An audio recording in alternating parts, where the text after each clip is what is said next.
Assalamualaikum warahmatullahi wabarakatuh. Kembali bersama Dani Medio di podcast Pesona Paspa.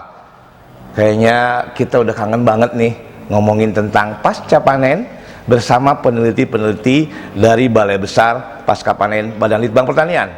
Kali ini saya ketemu dengan seorang peneliti, Maulida Hayuning Tias, STP MSI.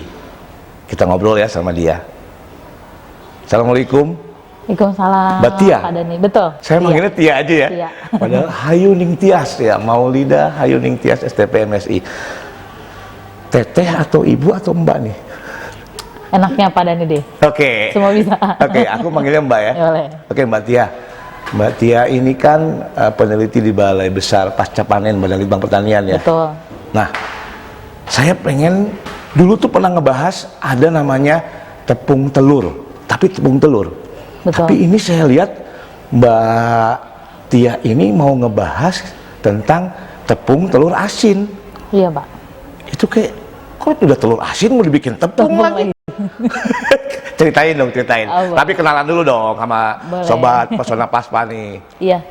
Selamat siang, nama saya Maulida Hayuning Tias, peneliti di Balai Besar Pasca Panen, biasa dipanggil Tia. Sekarang memang lagi menangani penelitian telur asin ini, Pak. Telur asin ya. Jadi sebenarnya Telur itik. telur itik yang dibikin telur asin. Yang dibuat telur asin. Ini kenapa jadi pengen bikin tepung Bikin juga tepung gitu? juga. Gimana ceritanya? Iya, betul. Jadi memang ini ada dari salah satu sentra, memang Oke. sentra produksi telur. Nah, di sini melimpah telur itiknya gitu kan. Jadi melimpah telur itiknya, kemudian dibuat apa lagi ya ini telur itik gitu, karena mereka mengalami titik kejenuhan karena prosesnya hanya satu, telur asin aja. Betul. Gitu kan. Jadi, jadi ada satu daerah yang melimpah telur itiknya, kemudian dari permintaan atau keinginan dari masyarakat itu Ya. ingin membuat lebih dari telur asin. lebih dari gitu. telur asin, karena setiap hari Wah, mereka keren nih. hanya telur asin aja buatnya. Ini menarik gitu kan. banget ini. Terus. Terus jadinya cari kemana nih, akhirnya ke pasca panen, kira-kira Keren. selain telur asin bisa dibuat apa lagi ya telur itik ini gitu. Jadi kita coba untuk bisa bikin inovasi lain.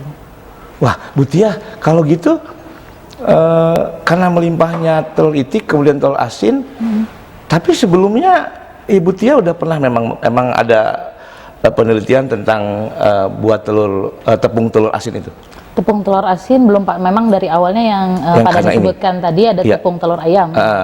Nah, di sini kita coba, tapi memang karena karakteristiknya beda, ya memang ada perbedaan. Ada antara perlakuan ayam, yang beda ya, ada ayam perlakuan sama beda. itik. Kemudian pasti karakter dari telur itu sendiri kan pasti beda Beda. kan gitu.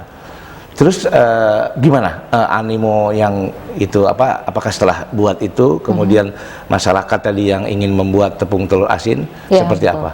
Betul, jadi memang kita buatkan memang ini baru perkenalan dengan ada beberapa kelompok tani dan UKM yang ada di sana. Rupanya gitu. sudah ada kelompok tani ya, Mak. Wah, ada. keren. Saya senang banget kalau sama kelompok tani, Mbak Tia nih, karena kan saya seorang penyuluh. Iya, betul.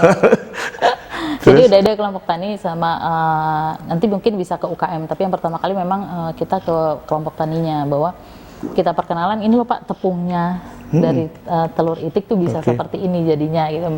Mereka surprise juga, ini gimana caranya bisa jadi kayak gini katanya gitu kan. Gimana caranya sama dengan sobat Pesona Iya. Paspa nih yang denger dan lihat kita nih, gimana caranya? Jadi bikinnya ini gimana katanya gitu kan. Oke Pak, kita coba jelaskan dulu secara umumnya, bahwa memang kita kalau tepung telur itu kan mengeringkan ya, kurang dari kadar airnya kurang dari 10% gitu kan. Nah, di sini memang telur itik ini ada dua. Kita coba yang sudah banyak beredar di pasar adalah salted egg yolk. Waduh. Ya, jadi itu tepung kuning telur Ya, asin. salted egg yolk ya. Nah, itu yang sekarang mulai naik daun ya, populer. Saya sempat Populer dengar tuh sekali kalau di itu. hotel-hotel, Ya. di restoran betul. Ya, ada restoran, kafe gitu kan. Sekarang menunya tuh pasti ada gurame telur asin. Ya, betul. Udang saus telur asin pasti itu. Nah, itu ya. yang kita coba. Bukan telur dikasih garam, bukan ya? Telur dikasih garam. Bukan Bukan, ya. dari Jadi telur asin. dari telur asin itu. Dari Oke. telur asin ya. Jadi jadi telur itik itu diasinkan dulu memang. Oke, jadi memang betul sobat pesona Paspa, tahap pertama adalah telur itik itu dibikin telur asin dulu. Oke, terus setelah diasinkan kita lihat range waktunya. Oke. Nah, setelah itu baru dipisah, dipanen, tapi jadi telur asin mentah. Belum Oke, matang. belum direbus ya. Jadi sudah diasinkan. Betul. Tentunya asinnya itu biasa ya, seperti bikin telur asin biasa ya. Kita Seperti telur asin biasa. waktunya. Berapa lama kan rata-rata 10 sampai 14 hari ya. Berarti bukan yang dibeli di pasaran itu loh, sobat pesona, mau dibikin. Jadi bikin telur asinnya tapi belum direbus ya. Belum direbus, ada. Nah, setelah itu jadi ada telur asin mentah. Oke, nah, telur asin mentah. Iya, baru kita pisah kuning sama putihnya. Oke, dipisah telur putihnya sama kuningnya. Kemudian betul, kemudian baru kita olah kuningnya. Ada tambahan di situ, ada bahan pengisinya. Bisa pakai krim nabati, malto untuk tekstur ya, untuk nanti teksturnya. Kemudian dihaluskan di oven. 4 sampai 6 jam. Di oven ya? Ya, di oven baru bisa jadi tepung. Udah sih, Pak. Wow, sebenarnya simpel banget ya. Nah, sekarang saya mau nanya, itu kan tentunya bukan cuma satu dong. Apanya nih? Bukan cuma satu telur ya. Oh iya. Iya, benar. Itu kira-kira kalau mau kita ingin mendapatkan, taruhlah ya, berarti kan nanti akhirnya jadi kering ya. Kalau teman sobat pesona Paspa, jadi itu kan ada proses pengeringan tadi ya. Setelah dipisahkan kuningnya, kemudian dikeringkan. Dengan pencampuran, kalau kita pakai krim nabati katanya bisa pakai krim. Itu untuk tekstur ya, lebih itu gunanya untuk ada teksturnya juga. Kemudian karena kan ini ada penggumpalan segala macam. Oke, jadi nah setelah dikeringkan. Nah, kalau kita ingin mendapatkan 1 kilo tepung atau setengah kilo tepung, itu butuh berapa telur kira-kira? Setengah kilo tepung. Yang biasa Mbak Tia bikin coba. Yang dibuat itu sekitar 2 kilo. 2 kilo telur itik. Iya betul, tapi telur itik dengan cangkang. Kalau tanpa cangkang sekitar ya berkurang 250 gram lah, 1,7. Dapatnya berapa tepungnya? Itu jadi 600 gram. Lumayan ya, setengah kilo lebih ya. Iya. Wow. Terus itu kalau udah jadi tepung, tapi simple ya? Lebih mudah sih Pak, jadi memang kan prinsipnya pengeringan ya. Iya, karena tepung ya. Karena tepung. Nah, nanti saat sudah dipasarkan itu kreasi masing-masing. Betul, kalau dipasarkan termasuk tergantung sobat pesona Paspa nih mau buatnya mau dikayak apa gitu kan. Berarti kalau kuning telurnya tadi ya salted egg yolk. Oh, itu bisa dibuat apa aja sih kalau udah jadi tepung? Mah banyak ya. Iya, penggunaannya macam-macam memang. Aplikasinya bisa. Jadi sekarang justru saya coba cari lagi. Itu macam-macam, jadi ada kue pia, itu ada yang isinya kuning telurnya. Kemudian ada cookies telur asin, itu ada juga. Ini kita lagi coba bikin juga, jadi ada cookies telur asin, bapia itu yang isinya telur asin juga. Kemudian ada onde-onde, isinya telur asin juga ada, gitu kan. Jadi kita masih kembangkan terus. Ini Mbak Tia, kalau orang-orang pengen belajar gimana Mbak Tia, mau datang ke Mbak Tia atau gimana nih? Bisa Pak, di Pasca Panen. Pasca Panen ya, di kantornya di sini nih. Iya. Mbak Tia bekerja di Balai Besar Pasca Panen Badan Litbang Pertanian. Jadi sobat pesona Paspa kalau ingin belajar, seperti episode yang lalu itu ada alamat emailnya, kemudian ada websitenya ya, Balai Besar Pasca Panen. Nah Mbak Tia, sekarang begitu kita sudah buat terampil, misalnya udah sobat pesona Paspa udah bisa, terus sebenarnya pasarnya udah ada nggak sih kalau kita mau jual tepung itu? Pasarnya ada Pak. Yang tadi karena di restoran itu ya, di hotel itu besar juga itu kan kondisinya. Jadi nggak cuma restoran, ada kafe juga. Kafe ya. Kemudian sekarang mulai muncul dia kemasannya kecil-kecil, bisa dibuat di rumah. Jadi sekali masak bisa pakai kemasannya kecil-kecil. Nah itu pasarnya banyak gitu. Jadi bisa ekspor sebenarnya juga untuk pasar yang lebih luas, karena mereka pun menginginkan yang mudah. Itu kan tepung pasti bentuknya. Jadi ya dia lebih pasarnya sudah ada. Iya, misalnya tepung dicampur air jadi gorengan jadi. Jadi misalkan masukin, kita ambil berapa sendoknya, kemudian kan bisa ditambahin bumbu lain, mau bawang putih, mau cabai untuk diolah lebih lanjut. Iya, benar. Tadi saya belum nanya ini, apakah pasti sama prinsipnya kalau alatnya apa aja sih selain oven tadi? Kita pakai di awal pakai mixer. Mixer ya, oke. Kemudian nanti pakai loyang, masukin di oven. Dikocok itu ya, di mixer itu. Sampai dia homogen lah. Kemudian di loyang, dimasukkan ke oven.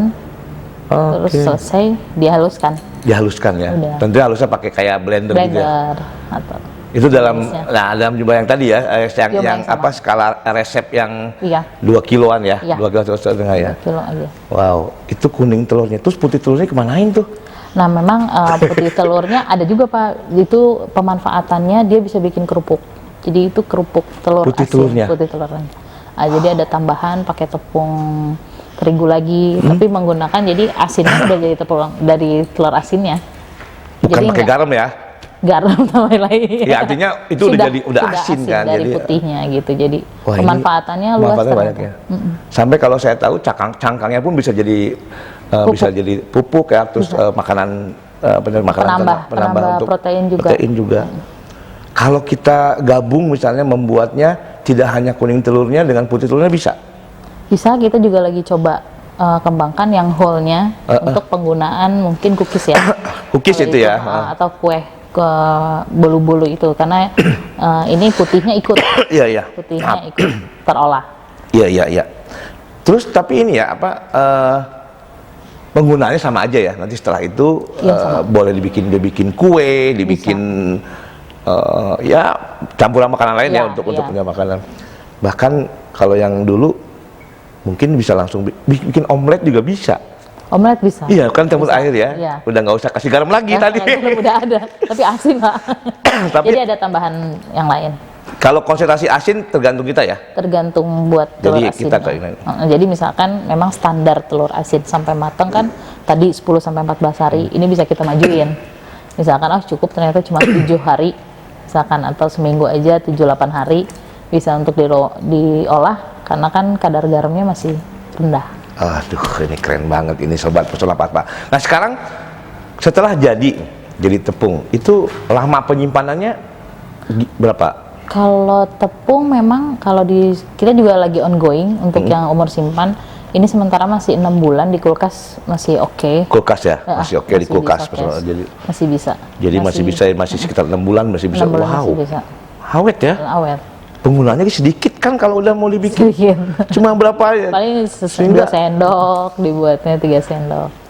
Ini yang di depan ini contohnya? Iya, ini contohnya. Wah, Sobat Pesona Paspa. Ternyata ini loh, ini yang salted egg yolk. Yang ini yang whole. Whole, jadi putih telur dan kuning telurnya. Iya betul. Ini di depan saya ini Sobat Pesona Paspa ini ada bisa dikemas ya, ini bisa dikemas. Tergantung berapa. Apapun yang ingin Sobat Pesona Paspa bikin dikemas seperti apa silahkan. Bisa. Yang penting tadi proses. Jadi mulai membuat telur asinnya dulu. Telur asin mentah ya, jangan direbus. Nanti nggak jadi tepung, malah dimakan gitu. Kemudian pisahkan, kalau kita pengen bikin salted egg yolk, kita pisahkan kuning telurnya. Kemudian proses ada namanya krim nabati yang bisa supaya tidak terjadi penggumpalan itu. Itu perbandingannya? Kita kemarin cuma pakai 5% Pak. 5%? Wow. 5% aja. Jadi nggak terlalu banyak ya? Nggak terlalu banyak. Maksimal 10%. 5% dari total yang pakai itu. Oke, dari jumlah kuning telurnya itu ya. Setelah dicampur, kemudian masukin oven, dikeringin pakai loyang, ya kan? Iya. Berapa jam tadi? 6 lah. 6 jam ya, dikeringin, kemudian dikeluarin, didiamkan dulu ya? Iya, langsung di blender juga. Oh, langsung blender boleh? Bisa. Wow, kering deh. Kering. Kayak gini deh. Ini makanya sedikit loh, ya? Iya. Jadi Sobat Pesona Paspa, saya udah megang tepungnya dan sebenarnya penggunaannya itu aplikasinya kering ya, sedikit ya. Sedikit. Bisa tidak, jadi bisa awet. Sesuai. Dan penyimpanannya kalau di kulkas itu bisa sampai 6 bulan. Bisa. Wow. Terus kalau ada yang mau belajar, silakan datang ke Balai Besar Pasca Panen. Betul. Berarti ya, boleh dong nomor teleponnya di-share di sini. Boleh Pak. Benar. Nanti kalau ada yang telepon terima ya. Oke. Silakan Mbak. Iya. Bisa di 0812 8758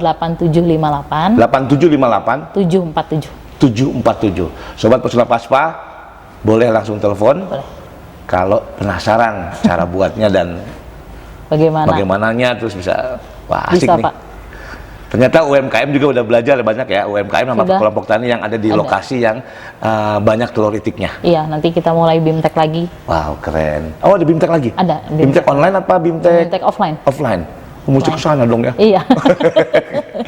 Oke, Gitu. terakhir saya ingin pendapatnya Mbak Tia ini sebagai peneliti di bidang pasca panen, harapan ke depan apa Mbak? Terhadap ya Ini pembuatan telur asin. telur asin, kemudian ada mungkin produk lain bagaimana tentang pasca panen ke depan. Oke. Kalau memang untuk telur asin ini memang saya lihat potensinya di beberapa sentra itik tuh besar, Pak. Jadi ini bisa dikembangkan lebih lanjut dan lebih khas. Jadi produk khas daerah itu tuh terangkat gitu. Jadi namanya mereka itu bisa naik gitu kan. Jadi Dari telur asin, telur asin. Jadi selama ini kan jual itu kalau oleh-oleh kan satu tray. Ya. Mereka itu pasti 30, Betul. harus 20 gitu kan. Kenapa kita nggak coba buat harapanku ke depannya itu kita coba buat kemasannya tuh yang benar-benar pas buat oleh-oleh gitu loh. Simple gitu ya. 4, Simple lah ya. 6, kalau telur asin ya 4, Iya. 6. Kemudian kalau tepungnya ini bisa juga cookiesnya nanti kalau memang ada gitu Iya, kan. betul. Jadi kerupuknya, pokoknya yang semua basicnya memang telur asin gitu, telur itik. Nah, aku harapannya begitu. Jadi mereka mengangkat UKM mereka juga. Wow. Dan benar sentra produksinya termanfaatkan lah si telur itik ini tuh. Dan kita terus memberikan informasi manfaat pada Betul. petani ya, UMKM ya, kita sebagai. Wow, terima kasih nih obrolan bermakna ini, keren. Mudah-mudahan ini bermanfaat bagi yang mendengarkan dan yang Insyaallah. melihat obrolan kita, dan terus berkarya dan bermanfaat Insyaallah. bagi orang lain. Insyaallah. Makasih Mbak Tia. Sama-sama Pak Denny. Oke, Sobat Tani, demikian obrolan bermakna saya dengan Maulida Hayuning Tias, STP MSc, peneliti dari Balai Besar Pasca Panen. Tonton terus podcast Pesona Paspa. Salam Pasca Panen.